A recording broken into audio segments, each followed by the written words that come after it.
Let me start, though, with the Golden State Warriors, who were remarkable on Saturday night. Remarkable, right? Badly outplayed much of the first half. Into the third quarter, they go on a run, take the lead, and never surrender it. Draymond Green has a triple-double. He's like, oh, yeah, I'm actually awesome when I just play basketball. Steph has 36. Not a crazy efficient 36, but some dagger shots along the way, and he's Steph Curry. And they find a way to get it done. Meanwhile, they limit Damian Lillard yet again, and we find out Damian Lillard's playing with some separated ribs. That sounds super painful. That sounds, anything with the ribs just sounds really painful. Or delicious. And not eating human ribs, pork, beef, whichever. You go St. Louis or Kansas City or Memphis or Carolina, doesn't matter. Not human. I don't want to, but when I hear ribs, I think, wow, that sounds delicious. Then human ribs, don't think delicious, think painful. We're all good there? Okay, good. I just want to make sure I pointed that out.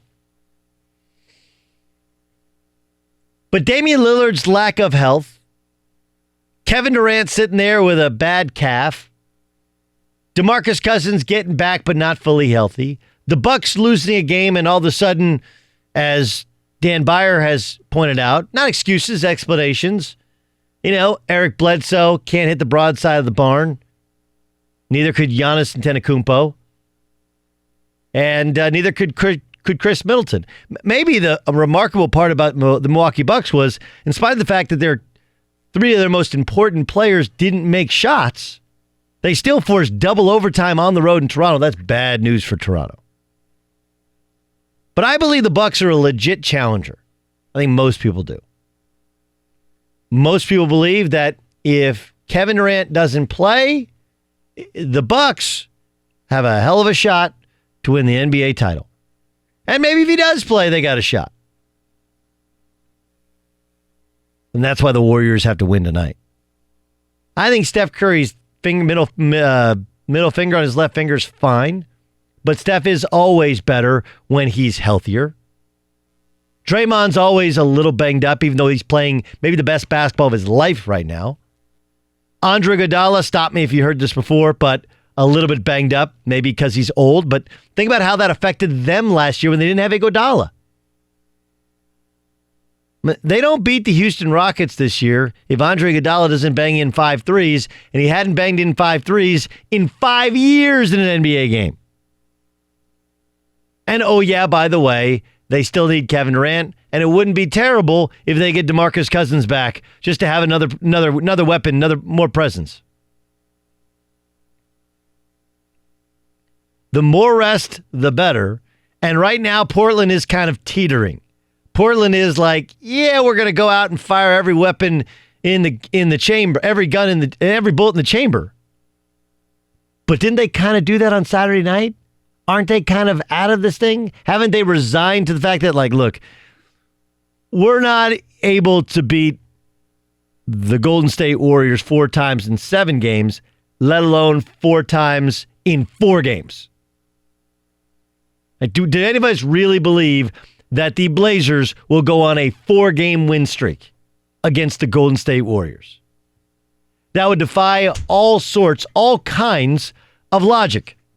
All kinds of logic. So if you're Golden State, put them out of their misery, pack yourself in ice, and have yourself a nice little time. Because I'm not sure if Milwaukee ends this thing in 5 or takes it to 6. I still believe they win the series. But for Golden State, just like Golden State was a little bit worn down, they benefited from the fact that Portland got beaten up in their first 2 series. That Oklahoma City series, even though they won, 4 out of 5 games, that thing was played at a ridiculously high level. And then the 7-game series in Denver wore them out. So it's not that Golden State's not better than them, they are. But Golden State was much better than a tired Portland team in Game 1. And Game 1's usually the one game in the series where the road team can steal one. By the way, Kevin Durant is back quoting people on Twitter and responding on Twitter.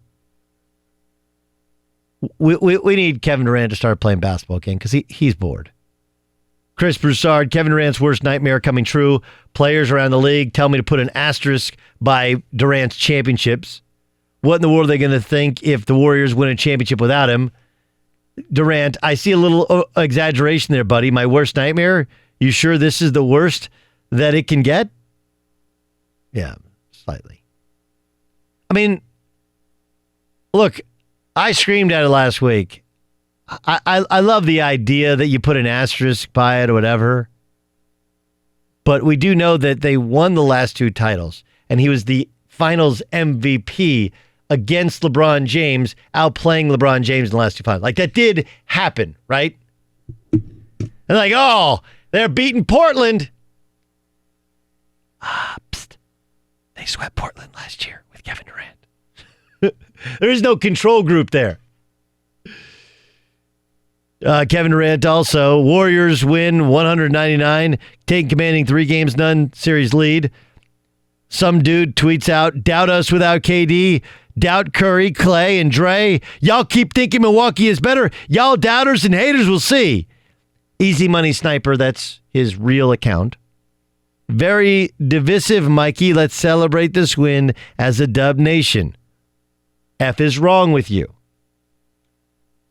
Like, I don't know why KD chooses to defend himself on social media, but this is what he does when he's not playing basketball. And he's really good at playing basketball.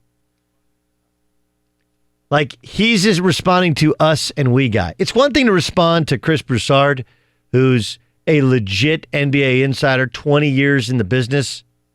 It's a whole other thing to respond to MJACQUEZ, M. Jaquez, 2330. Jaquelin.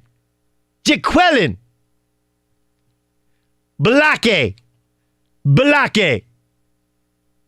Like, oy. What are we doing here, KD? What are we doing? Anyway, Warriors still awesome. Fun to watch. Not as good without KD, but still really, really, really good. I just love it. It's like all of a sudden we've forgotten, like, hey, Kevin Durant was the guy who was actually playing awesome before Kevin Durant got hurt.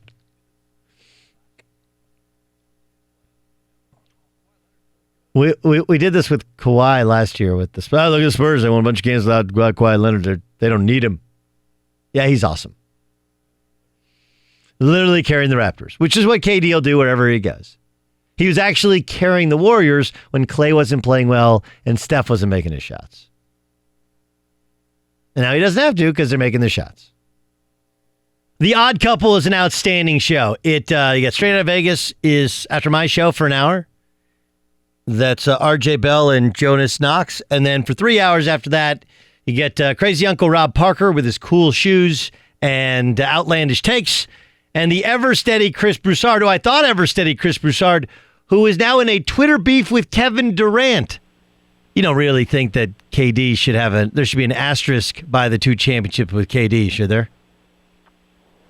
No, I don't. I look, he was the finals MVP and deservedly so both years. He's obviously their best player. I've never said he was their most important player. I always thought that was Steph, but he is their best player. So I don't think you take away from the championships he won. However, it does for those, and like I said, I've talked to players around the league, and Ennis Cantor said it on the record on our show, The Odd Couple, a few weeks ago, that players around the league nobody disrespects his game, but they do look at those championships kind of like, a lot of guys could have went there and got those, or anybody could have went there and got those. So for those that take that view, it can't help but diminish him a little bit. It doesn't mean he's not the best player in the world. It actually does. Chris, it actually does. Chris, here's what happened. Here's what happened. End of the season, people were like, well, why is Kevin Durant moving the ball so much? And then the start of the Clippers series, they're like, why isn't he shooting more? Then he's like, okay, fine, I'm Kevin Durant. And then he goes on a run like we had never seen. Right? It was like charge up the Death Star, and I'm going to start blowing up planets. And that's exactly what he did. And he single-handedly carried them when Steph wasn't playing that well and when Clay wasn't playing that well. And Draymond was playing well, but Draymond's not really a scorer, right? And they lost DeMarcus Cousins. And all of a sudden, he's averaging 40 a night, shooting a good percentage, and then he tweaks his calf, and they survive a couple games with Houston, beat up on Portland, who's not that good anyway, and they're like, well, he's not that good. They play better. They play better. I heard they play better without him. I heard they play better without him. It doesn't mean he's not a great player. I'll give you an example. I think if LeBron James had gone to Golden State 3 years ago instead of Kevin Durant, they would win championships just like they did with KD because their talent would be so overwhelming. But Steph and Clay would become glorified spot-up shooters. LeBron would have the ball most of the time, and they would play much differently. And if LeBron was in KD's shoes, got hurt, and they went back to playing like they are now, like they did before KD, or in this case, LeBron had joined them, people could be saying the same thing. You know, having played, it's not just about talent. It's about the chemistry, the trust, the system, the ball movement, player movement, and so on and so forth. And you can make an argument. I'm not saying definitively they're better without him, but it's on the table. All the numbers suggest they are. And if they go ahead and run through Milwaukee or whoever comes out of the East, then I think that's a legitimate discussion. If James Harden went there now, would they be better necessarily? They'd be more talented, but would they be better? Because Harden would take away from somebody else, like KD's presence did. I would. There's a bunch of different. I think there's a couple things. I think one of the things that people misunderstand is the team is constructed in a way in which it benefits Steph, right? That's a big thing, and I actually think KD helps that more than anybody realizes. Like, Steph is a point guard technically, but he's just as much the point guard as Draymond is, and just as much the point guard as KD is, right? And honestly, Andre Iguodala can bring the ball up and is a pretty adept passer. He's not what the other three are, but he's a pretty good passer. The team's construction is built in a way in which it helps Steph. I don't necessarily agree, because before, when Mark Jackson was coaching the team, Steph did play more like today's point guards and dominated the ball. His numbers were great, 24 and 8. And they didn't win anything. Went down. But what happened is Steve Kerr put in the perfect offensive system for Steph and Clay and all, and Draymond for that matter. And so I'm just saying, like, Steph could play like the rest of these point guards, and like you said, probably wouldn't win like he is now. Well, look, some guys are great with the ball in their hands. Some guys are great moving without the basketball. He's this rare case where he's good with either, and he's unbelievable with either. But it allows them to have, because there have been games, NBA Finals games in the past 2 years, where he doesn't shoot the ball well. Western Conference Finals games where he doesn't shoot the ball well. Kevin Durant allows them to go through these ups and downs with Steph. And survive that, which where normally they would not. I guess here's the question: does any of this change? First, does KD come back sooner than he would have because they're so successful without him, because of how people are talking? No, I think actually this just gives him more patience. I wouldn't be surprised if he doesn't come back at all. If they keep rolling, like if they sweep Portland and he came back before the finals started and they lose game one. Now maybe they would have lost game one with or without KD. But if they lose it with him, then it becomes this huge, and it's not KD's fault, but it becomes this huge story of were they better without him? Do they need him? Did they disrupt the chemistry and so on and so forth? So if I were them, and that also puts KD in a awkward position, because it could look like he disrupted them when in actuality that may not be the case at all. Right. And he has nothing to get. Like if he comes back and they sweep Portland, he comes back, he really doesn't have as much to gain, whereas you kind of let it play out. And if he's needed, if they lose the first game, then he can come back and there's no negatives to it. There's no talk about they didn't need him, they're better without him, and all that. So I actually think it could give them more patience with him coming back. Doug Gottlieb Show here on Fox Sports Radio. That is the voice of Chris Broussard. All right, what do you think of what the Lakers did? First, let's start with what Magic did today. What was your reaction?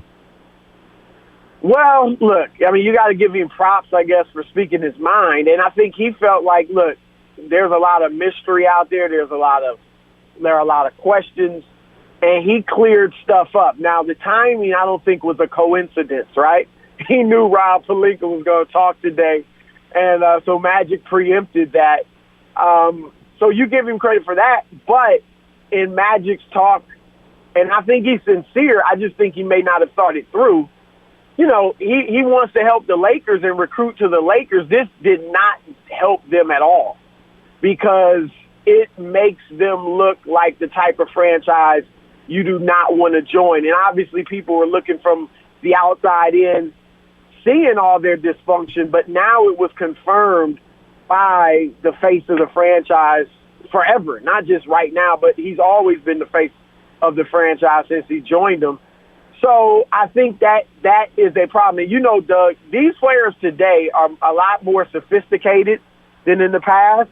They look at the organization's leadership, hierarchy, infrastructure, in considering whether or not they want to go there. Certainly their agents inform them of everything and advise them. And if a lot of these agents aren't fans of Rob Pelinka and they want to use that against them, look, this guy turned on Magic. How are you going to be able to trust him? That could be a problem. So I think it makes it a little tougher on them to recruit. I agree. It makes him tougher to recruit. I would also point out, though, that, all Magic tried to do today was help Magic. And I don't think he actually helped Magic. I think he, was really? Like, no, I mean, if you... See, I did feel like, and I want to hear your point, but I did feel like, like when he left, everybody was like Magic was the problem. He wasn't doing anything. But when he explains, I told Jeannie, look, I got these other businesses. Don't expect me in the office every day or every other day for that matter. And then he talked about how he wanted to get rid of Luke Walton, and you got Tim Harris involved. Obviously not a basketball guy. It makes it look like Magic wasn't as big of a problem as a lot of people thought, at least in my opinion. I agree, but again, in an effort to give you the truth, here's the truth of what happened. You end up hurting the Lakers. You end up looking like a guy who's super insecure, right? Like he admitted he wasn't in the building. He admitted he wasn't working all that hard. He wanted to make all these decisions, but he didn't actually wanted to do the work to understand what the decisions were. I mean, that's just kind of the way you see it, right? Like, I mean, I understand that it irked him that Rob Pelinka was probably talking ish behind his back. But you could also understand that Rob Pelinka is probably like, this guy gets to make the decisions. He's never here. How does he know what he's talking about? How does he know if Luke is or isn't a good coach if he's never here? That's a problem. So the other point you made, which is the best one, which is like, if Magic really, really wanted to help the Lakers get players and revive their historical greatness, then what Magic should have done was say, you know what, I was the problem, I had to step away, they're great now. But by instead talking about all the dysfunction within the place, now anybody who didn't believe it knows it's true. Nobody gets along, and there's too many people that are not basketball people making decisions. Yeah, that's undeniable. You're right. I mean, again, a sophisticated free agent is going to look at that. The Clippers, one of their biggest selling points is their structure, right? Their leadership structure. I'd say the same thing about Brooklyn. The Knicks, even though they have a new front office, which I think is doing a good job, they still got the owner. People looking at the owner, and I know players are considering that. So, yeah, I mean, it didn't help the Lakers at all. And again, I don't think Magic thought it through. Maybe he did, and just purposely, threw the team under the bus, but I don't think he did that purposely. But to your point, that could be the end effect of it all. Okay, so what does LeBron think? And then LeBron did a weird thing, right? Like he shows up at the press conference, he takes a couple of shots, doesn't answer any questions, doesn't give any support, just kind of there, just kind of a wallflower there. Yeah. What does LeBron think of the hire and all this other nonsense? Well, look, from all my talking to people, the bottom line is LeBron just wants to be in L.A. with the Lakers. At least, I know, a year or two ago when he was looking at where he might go, he just felt, the Clippers brand wasn't a LeBron James brand, so to speak. Yep. Yeah, I think you know what I mean. Yep. So if you're going to be in L.A., the place to be is with the Lakers. So he's not looking to leave for all the reasons people know about. He's not looking to leave. So from what I'm told is his attitude is let's make the best of it. And I do think, and I've said this before, if he buys in, I mean, look who the Warriors are playing in the conference championship. The Lakers could be that good, even if they don't make many moves in the offseason or get that big name free agent. Agreed. So if and I do think he genuinely respects Frank Vogel. I'm told that from the battles that they had in, Miami and Indiana when Vogel was the head coach.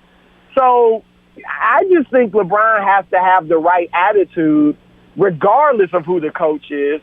And I think if he does, especially if KD leaves Golden State, then I think they have to feel like they have a decent chance, a good chance to make a deep playoff run, if not more. I took, when Gail Benson corrected the Jackie McMullen report, actually said the Jackie McMullen report was wrong, I took that to mean Pelicans are open for business, right? Like, your Lakers will probably have to pay a little bit more to get them. Right. But I took it to mean that they're open for business to move Anthony Davis, that nothing has changed landing Zion Williamson, maybe even energized it more so to move him.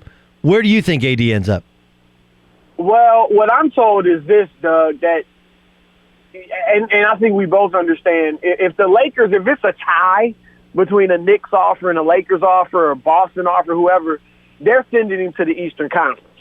But I'm told that Alvin Gentry really likes the Lakers players.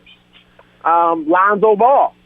He thinks Lonzo Ball, Drew Holiday, Zion, Kuzma, Ingram, a group like that could be not only good offensively, and we know that's his specialty, but also defensively in certain situations. So I think that's something to consider. But I think it all boils down to this.